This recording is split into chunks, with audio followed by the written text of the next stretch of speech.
यहाँ एक matrix given है जिसमें कि कुछ टास्क है ए बी सी डी और जो कि कुछ मेंस को परफॉर्म करना है ई एफ जी एच को। How should the task to be allocated one of the men so as minimise the total men hours.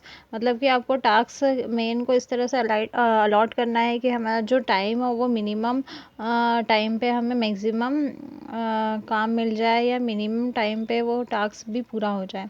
ठीक है, तो जो मेरी स्टेप्स थी वो हम फॉलो करते हैं हंगेरियन मेथड की। तो फर्स्ट स्टेप होती है कि क्या वो मैट्रिक्स बैलेंस्ड है या नहीं है। दैट मीन्स कि वो स्क्वायर मैट्रिक्स है या नहीं। तो इसके लिए आपको चेक करना होता है नंबर ऑफ रोज और कॉलम्स इक्वल है या नहीं। तो यहाँ जो कॉलम्स है वो है 1 2 3 4 और रो की बात करें तो वो है 1 2 3 4। दैट मीन्स कि number of rose and columns equal है। तो प्रॉब्लम जो है वो बैलेंस्ड है, हमें ऐसे बैलेंस करने की ज़रूरत नहीं है। इसके बाद हमें रिडक्शन करना होता है, रो रिडक्शन। तो रो रिडक्शन मैंने आपको पहले भी बताया था। फर्स्ट रो में से जो भी स्मॉलेस्ट नंबर है, जैसे 11 है तो उसको फर्स्ट रो में से माइनस कर देंगे। सेकंड रो में से जो स्मॉलेस्ट नंबर है वो 13 है, उसको आप माइनस कर दोगे सेकंड रो से। थर्ड रो की बात करें तो स्मॉलेस्ट एलिमेंट जो है वो है 15, तो आप 15 को माइनस कर दोगे। और इसी तरह लास्ट वाली जो रो है उसमें जो है स्मॉलेस्ट एलिमेंट वो है 10, आप 10 को इस पूरे रो में से माइनस कर दोगे। तो जो रो रिडक्शन के बाद मैट्रिक्स बनेगा वो ये है।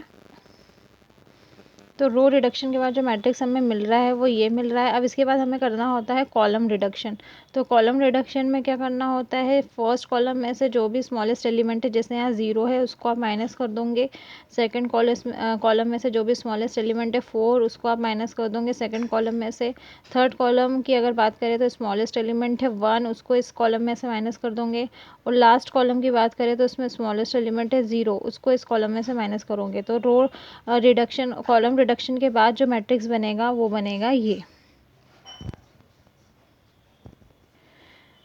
इसके बाद आपको असाइनमेंट्स करने होते हैं। तो असाइनमेंट्स हम पहले रो वाइज करते हैं फिर कॉलम वाइज। और रो वाइज में हमें देखना है कि सिंगल अनमार्क्ड ज़ीरो कहाँ है, वहाँ असाइनमेंट करना होता है। तो अगर हम फर्स्ट रो की बात करें तो फर्स्ट रो में सिंगल अनमार्क्ड ज़ीरो यहाँ पर ये दिख रहा है, तो इसको हम मार्क करेंगे।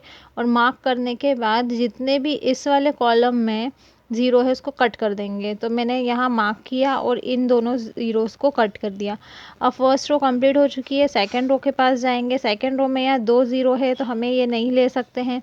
फिर हम थर्ड रो के पास जाएंगे। थर्ड रो में अब यहाँ सिंगल ज़ीरो बच रहा है, मतलब ये तो क्रॉस हो चुका है, तो हम यहाँ असाइनमेंट करेंगे।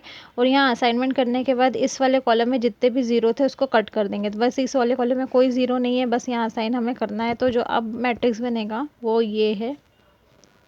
ओके, तो मैंने यहाँ असाइन कर दिया और यहाँ जितने भी ज़ीरो थे कट कर दिए, तो यहाँ असाइनमेंट हो चुका है। अब हम लास्ट वाले रो की तरफ बढ़ेंगे। तो लास्ट वाले रो में ऑलरेडी जो ज़ीरो था वो कैंसिल हो चुका है। यहाँ पर पहले ही हमारी स्टेप में कैंसिल हो चुका था ऊपर वाले स्टेप में, तो हमें यहाँ नहीं लेना है। वापस हम फर्स्ट वाले रो पे जाएंगे। तो यहाँ असाइनमेंट हो चुका है। सेकंड वाले रो में 2 ज़ीरो है, यहाँ असाइनमेंट हम नहीं कर सकते। थर्ड वाले पे हो चुका है, फोर्थ पे भी हो चुका है। अब हम कॉलम वाइज असाइनमेंट करेंगे। तो अगर हम कॉलम की बात करें तो यहाँ इस फर्स्ट वाले कॉलम में एक सिंगल ज़ीरो है, तो इसको हम असाइन कर देंगे। और असाइन करने के बाद इस वाली जो रो है उसमें जितने भी ज़ीरो इसको कट कर देंगे। तो यहाँ असाइन करेंगे और यहाँ पर हम कट कर देंगे। तो वही मैंने यहाँ किया है, यहाँ असाइन कर दिया और यहाँ कट कर दिया।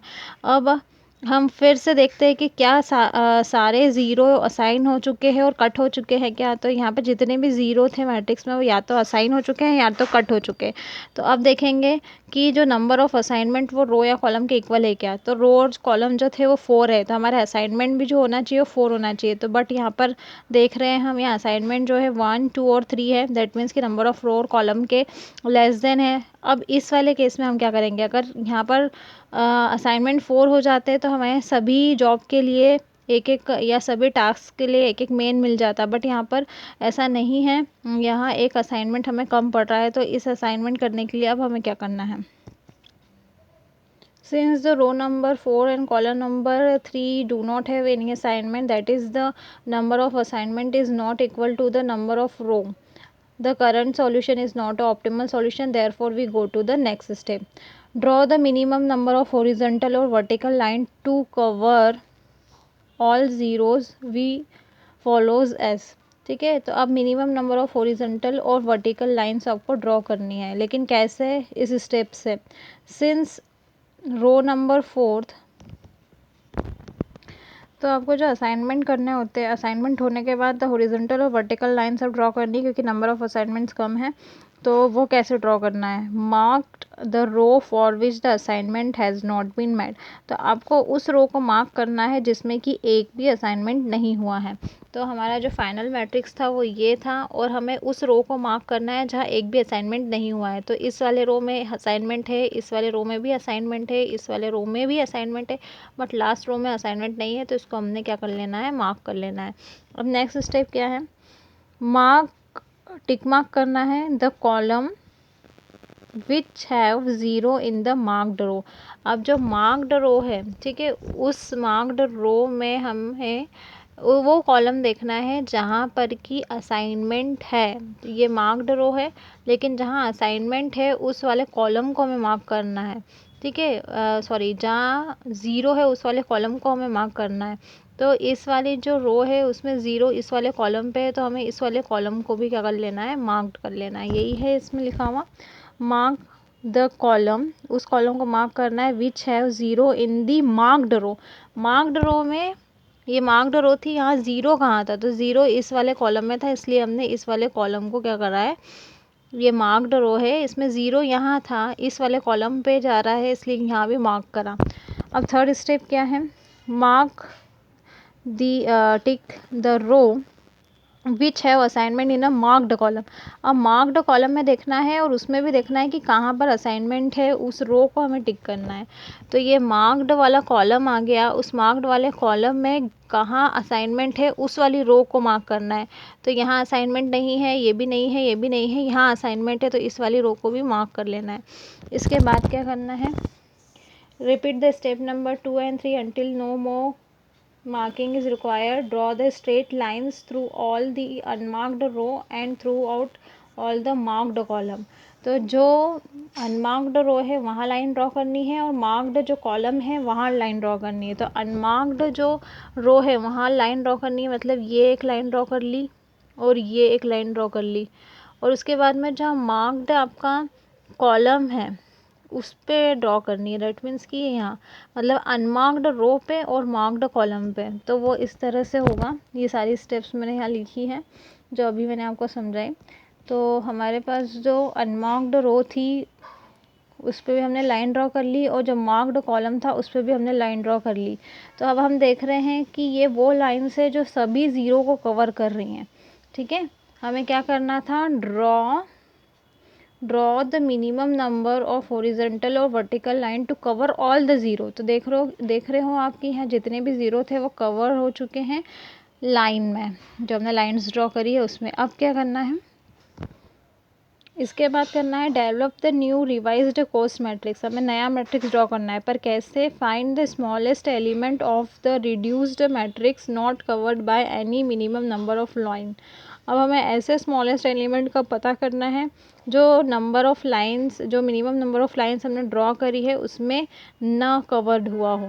तो अगर हम यहाँ बात करें तो यहाँ स्मॉलेस्ट एलिमेंट ऐसा कौन सा है जो लाइंस पे कवर ना हुआ हो? 7, 11, 5, 9, 12 एंड 13। इनमें से जो 5 है वो सबसे स्मॉलेस्ट नंबर है जो कि लाइन में कवर नहीं हुआ है। इसको सिलेक्ट करने के बाद क्या करना है? Subtract this element from all the uncovered element. अब जो 5 है जो हमारा आया उसको अब किससे माइनस करना है? सभी अनकवर्ड एलिमेंट में से माइनस करना है, और add this smallest element to all the element lying at the intersection of horizontal and vertical lines. और हमें उस एलिमेंट को ऐड भी करना है इंटरसेक्शन पॉइंट्स पे लाइंस के, ठीक है। तो सब्ट्रैक्ट कहाँ करना है? जहाँ कोई लाइंस नहीं है और जहाँ पर इंटरसेक्शन पॉइंट है वहाँ पर ऐड करना है। Note that all other elements crossed by line remains unchanged. The resulting matrix is the second feasible solution. अब इसमें नोट क्या बोल रहा है वो, कि जितने भी लाइंस जहाँ जहाँ ड्रॉ हुई है वहाँ आपको कोई चेंजेस नहीं करना है, जहाँ लाइंस ड्रॉ नहीं हुई है वहाँ माइनस करना है और इंटरसेक्शन पॉइंट पे प्लस करना है, बाकी जिस पे लाइंस है उस पर आपको कुछ नहीं करना है। तो हमारा जो मैट्रिक्स बनेगा वो ये है।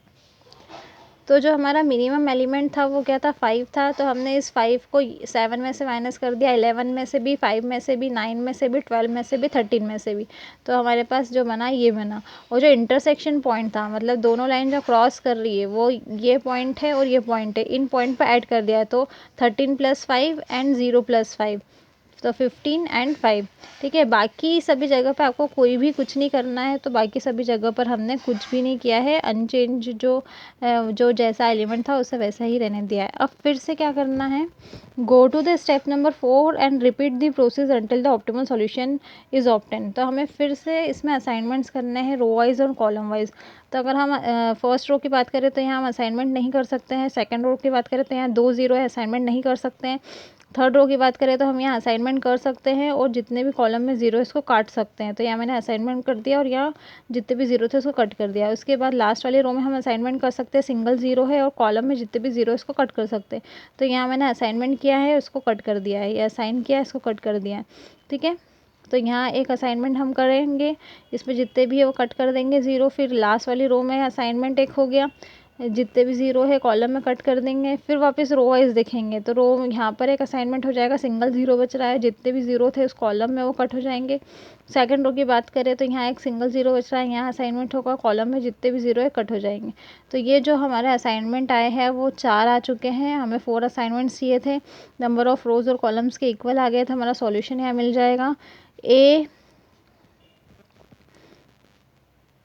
और जी पे एक वैल्यू हमें असाइन मिल रही है, बी और ई के लिए एक असाइनमेंट मिल रहा है, सी और एफ के लिए एक असाइनमेंट मिल रहा है, और डी और एच के लिए एक असाइनमेंट मिल रहा है।